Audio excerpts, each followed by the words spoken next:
పొరబాటున చేజారిన తరుణం తిరిగొస్తుందా? ప్రతి పూటొక పుటలా తన పాఠం వివరిస్తుందా? మన కోసమే తనలో తను రగిలే రవి తపనంతా కనుమూసిన తరువాతనే పెను చీకటి చెబుతుందా?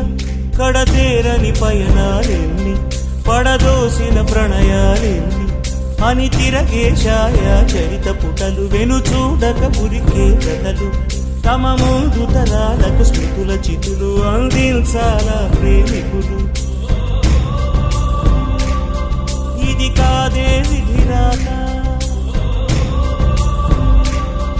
అనుకోదేం ఎదురీత. 10 నెలలు తనలో నిన్ను మోసిన అమ్మైనా అప్పుడో ఇప్పుడో కనని కలను అంటుందా?